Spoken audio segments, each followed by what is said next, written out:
Con 3 ingredienti che tiene già a casa esce un capolavoro. Ciao a tutti e oggi un spaghetto a puvoriella. Venite a presa amico e a preparare insieme. Pentola sul fuoco. Andiamoci a calare subito la pasta. Un bello spaghetti gragnani. Anzogno. Giù in pentola. Accendiamo la padella e la facciamo sciogliere. Picciulli di gallina. Ma raccomando, questa è una ricetta che con 2 ingredienti vi fa perdere la capa. Seguitela e facetela passo passo appresso a me. Il sale non ce l'abbiamo messo, ci a mettere un po' di sale. Prendiamo il nostro vetto. Pizzichino di sale. Poco di pepe. Uno ce lo andiamo a strapazzare così, vedete? Quest'altro ce lo alziamo e ce lo mettiamo così qua da parte. Mestolino di acqua di cottura. Quando mancano un 4 minuti di cottura, bella al dente, si facciamo fare una bella inzavatella, rindecca. Ora ci andiamo a fare un bel matrimonio. Altro messolino di acqua di cottura, un macinatello di pepe, poi ci devo usare con pepe. Facciamo completare la cottura della pasta nella padella. Ma che è passato sto coso? Volesse sapere? Perché mi ha già appiccicato con l'induzione? Io piglio questo coso. Friggi? Sì? Sì! Ok. Ma veramente, i piatti semplici, i piatti poveri sono la fine del mondo. Magari questa magari è la nebbia, mamma. Ma voglio vedere, no?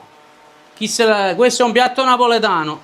Per chi lì là che mi hanno tutte le scatole per dire un'altra cosa che la carbonara. A voi sto facendo in Napoli, perché la carbonara mamma non è cata combinata, poi la panna e la cipolla. Sempre là, ci stanno, ce l'ha scavolata in altra maniera, poi dopo faccio vedere. Senza carbocrema, squicchi wapper, senza niente. Basta che ha finito. Chi si è omesso piatto? È un mio, ha giocato. È un piatto della tradizione napoletana. E quando la gente veramente si morivano di fame. Come morici, mi tengo una marrone di fame, anzi dice marrone. Tengo solo fame senza marrone. Ma marrone, vabbè, tutte cose, Ma che crema, guardate qua. Arrivati a questo punto qua, spegniamo il fuoco. Mestolino di acqua ancora, poco. La ricetta vuole solo il pecorino.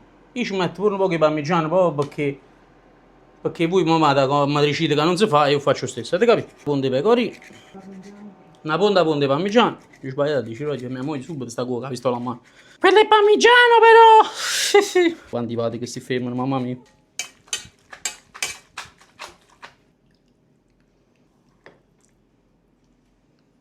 Vedete? Puntelle pepe. Pochi ne pecorino, io voglio. Che vuol dire che faccio? E voi sto piatto come facete? Facetemi sapere nei commenti, mi raccomando. Un bacio, alla prossima.